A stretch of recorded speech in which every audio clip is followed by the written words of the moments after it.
Passarinho que não deve nada a essa hora tá voando! Bora, meu povo, falar de Cartola FC 2021. Hoje com aquele esbocinho malandro para deixar a gente já pensando se deixa, se não deixa, aquele mito, se troca, se não troca. Nossa, está ligado, né? Aquele esqueminha padrão de quem joga Cartola.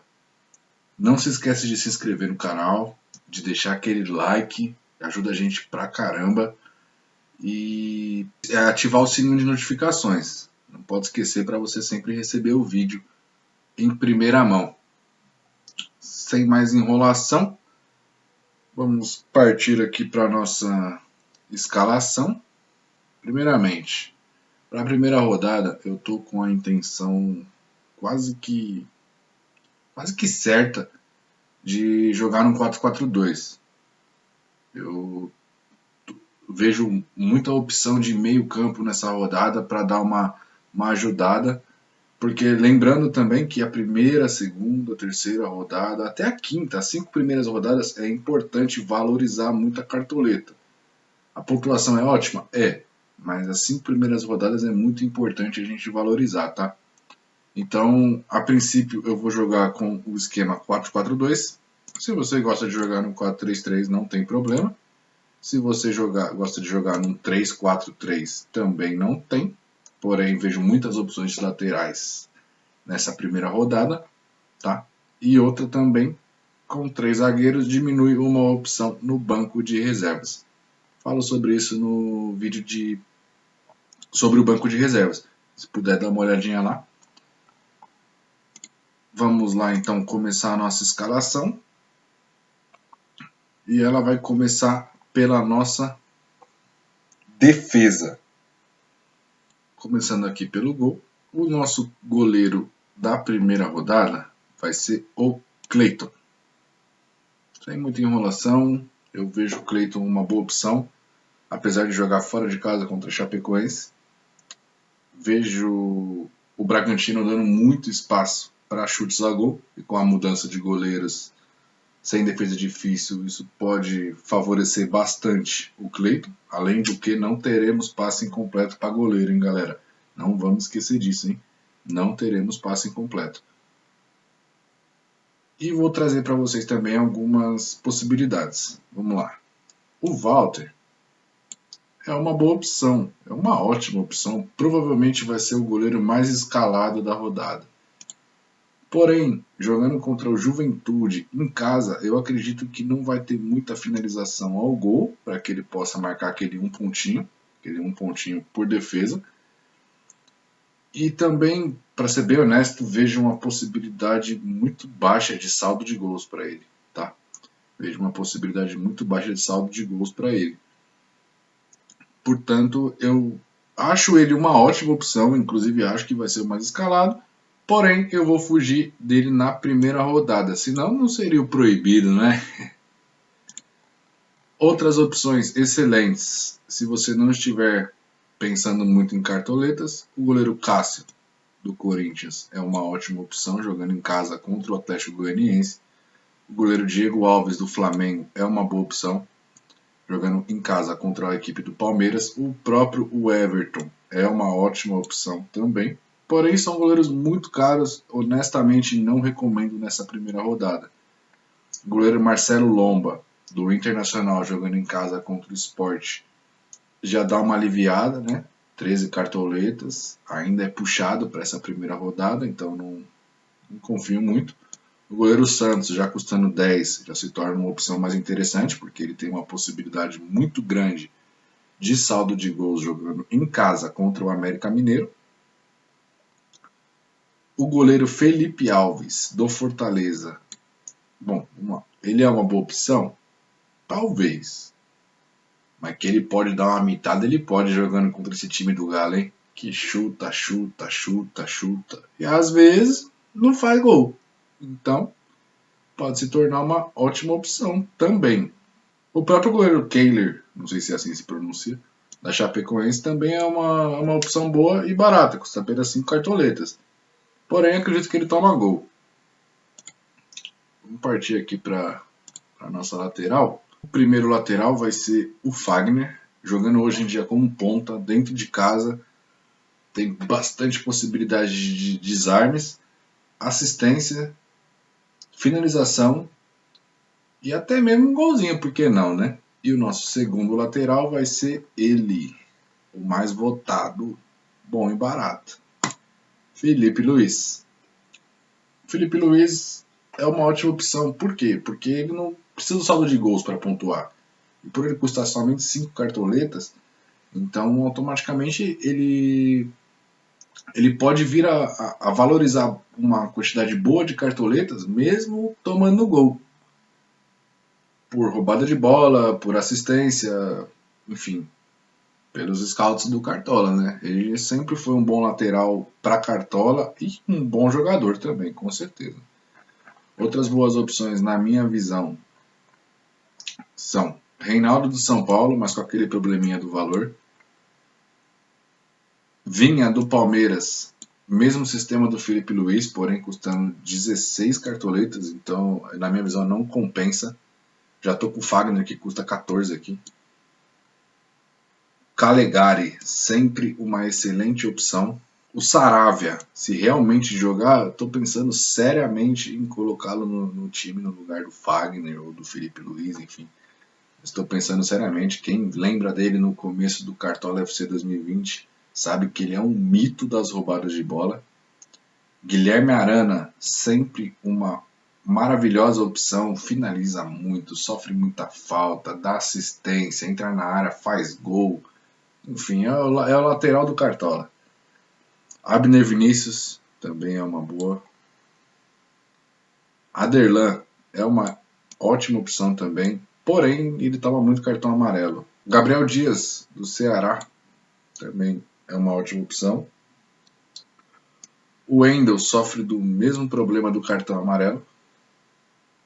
E é isso. Bora para a defesa. Agora a meiuca da defesa. O nosso primeiro zagueiro aqui vai ser o Pedro Henrique, do Furacão. Jogando em casa contra o América Mineiro, tem possibilidade de alguns desarmes, além de que tem uma boa chegada na frente. E uma possibilidade grande de saldo de gols também, né? E o nosso segundo será ele, o mito dos mitos dos zagueiros do Cartola. Claro, mito dos mitos se o Jeromel não joga, né? Léo Ortiz, zagueiro do Red Bull Bragantino. Jogando fora de casa contra Chapecoense. Ele normalmente não costuma precisar de saldo de gols para pontuar. Se pegar será perfeito. Mas normalmente ele não precisa. Então é uma excelente opção. Outras opções aqui também, como sempre, Jeromel sendo ótimo.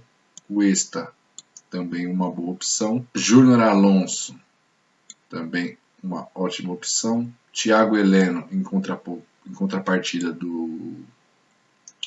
Qual é o nome dele? Do menino Pedro Henrique. Miranda, do São Paulo, também é uma excelente opção, jogando contra o Fluminense no Morumbi. Luiz Otávio, do Ceará. Liger, em contrapartida do Léo Ortiz. E é isso. Vamos aqui para o nosso meio do campo aqui, a nossa famosa meiuca.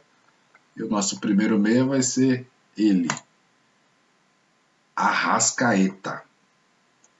O mito dos mitos do Cartola. Eu honestamente acho que não preciso nem falar nada a respeito do Arrascaeta. Então eu vou partir para o Rodriguinho, jogando em casa contra o time do Santos, que está jogando com uma molecada. Tá meio... não sabe se vai, não sabe se volta. Hoje, no dia da gravação do vídeo, inclusive, está correndo um risco pequeno, mas tem, de rebaixamento no Campeonato Paulista. Então a gente não sabe como o Santos vai começar essa partida, esse campeonato, né? Em compensação, o Bahia vai ter que começar conquistando os 3 pontos. Não tem outra opção, para não correr o mesmo risco do ano passado de rebaixamento. Tá? E o Rodriguinho sempre, enquanto jogador do Corinthians, sempre jogou muito bem em clássicos. clássicos eram contra Palmeiras, São Paulo e Santos. O jogo de agora, Santos. Então, tem muito mais o que falar. O nosso terceiro meia será o Luan, do Corinthians, jogando em casa, no Atlético Goianiense, está numa fase de recuperação, tem jogado bem, tem feito gols, logo, uma boa opção. E barata, tá? 6 cartoletas apenas. E o nosso quarto e último meia será ele, o vovô garoto. Nenê, do Fluminense, jogando fora de casa contra o São Paulo. Bom, aqui é a lei do ex. A lei do ex não falha, não tem jeito, não tem como deixar de fora. Mas pode ser que haja alguma alteração aqui, tá? Acompanha sempre o canal para ver as novidades. No nosso ataque, esperamos sempre que ocorram gols, assistências, aquela mitada mesmo, sabe? Aquela mitada gostosa. E o nosso primeiro mito do ataque será Renato Kaiser, do Atlético Paranaense. Jogando em casa contra o América Mineiro, costuma sempre fazer gol jogando na Arena da Baixada. Uma boa opção. Uma excelente opção, na verdade. E o nosso segundo atacante vai ser ele, o bom e barato Gibagol. Jogando em casa contra a equipe do Santos, artilheiro nato, finaliza bastante, sofre faltas, faz gols, enfim, é o preferido da rodada. É o preferido da rodada, não tem como deixar de fora, tá? Outras opções boas para essa primeira rodada são os padrões Gabriel, Bruno Henrique, Thiago Galhardo, uma ótima opção para essa primeira rodada. Se de repente eu tirar aqui o Nenê, eu posso mudar para 4-3-3 e pôr o Galhardo, embora ele custa 15 cartoletas, então está pesando bastante. Rony do Palmeiras está com a lua virada para o signo dele, seja lá qual for, se você acredita, se não acredita, enfim, está dando tudo certo. Arthur do Bragantino, Rossi do Bahia, Pablo do São Paulo, também é uma boa opção. Elinho do Bragantino, Cleison do Cuiabá, Cleison sofre bastante faltas, sempre bom lembrar isso. Felipe Viseu do Ceará, ficou pouco tempo, mas é lei do ex, se não me falha a memória é lei do ex. E no ataque é isso. Treinador. Questão de valores e de possibilidades, eu vou pôr o Alberto Valentim do Cuiabá. Por mais que eu tenha falado sobre o Walter, dado minha opinião a respeito, dos mais baratos que cabem no orçamento, na minha visão é a melhor opção. Se não, a melhor opção provavelmente seria Miguel Ángel Ramírez, do Internacional, Wagner Mancini, do Corinthians, Antônio Oliveira, do Atlético Paranaense e Dado Cavalcante, do Bahia. Essas, para mim, são as melhores opções para essa rodada, tá, galera? E vamos lá escalar o nosso banco de reservas. Bom, vejo da seguinte forma. Não vou escalar um goleiro reserva. Por quê? Porque o Cleiton já é muito barato e eu só poderia escalar o goleiro do Sport. Então, se por acaso o Cleiton não jogar, eu prefiro ficar sem goleiro, tá? Na lateral, o nosso primeiro reserva vai ser o Gabriel Dias, do Ceará. Na defesa, o nosso reserva vai ser o Zé Gabriel do Inter. Eu não tinha nem falado do Zé Gabriel, né, nas dicas iniciais. No meio de campo, o nosso reserva vai ser o Tassiano do Bahia. E no ataque, o nosso reserva vai ser, cadê ele? Aqui, o Elinho do Bragantino. Esse ficou sendo o nosso esquadrão, com Cleiton, Fagner, Felipe Luiz, Pedro Henrique e Léo Ortiz, Arrascaeta, Rodriguinho, Luan e Nenê, Renato Kaiser e Gilberto O Gibagol, comandados por Alberto Valentim. Faltando apenas o nosso capitão aqui, né? Que, bom, acredito que já dá para imaginar mais ou menos quem será, né? E será ele mesmo. Arrascaeta do Flamengo. Tava todo mundo achando que eu ia falar Gilberto ou Renato Kaiser, né? Mas vai ser o Arrascaeta do Flamengo. Jogo assim ele costuma crescer. Jogo assim ele costuma fazer gols, costuma dar assistência. O Flamengo é um time que chuta muito, muito mesmo. E normalmente ele não depende de finalizações, ele não depende de gols para poder pontuar. Ele costuma pontuar sofrendo faltas, com finalizações ou dando até assistências, enfim. Então vejo o Arrascaeta como uma excelente opção para capitão. Gilberto e Renato Kaiser são boas opções. Se você quiser arriscar um pouquinho, Fagner e Felipe Luiz, os dois laterais também são boas opções. E se você quiser arriscar muito, muito, muito, muito, muito, muito mesmo, é o Luan, do Corinthians. Mas as principais opções são Arrascaeta, Renato Kaiser ou Gilberto Gibagol. Tá legal? Então é isso, galera. Vamos seguindo aí, aguardando, né? Eu também vou me acostumando aqui com gravar vídeo e falando sozinho, mas falando com vocês. Espero que tenham aprendido um pouquinho a respeito, porque eu sempre que gravo aprendo alguma coisa. Muito obrigado, pessoal. Fui!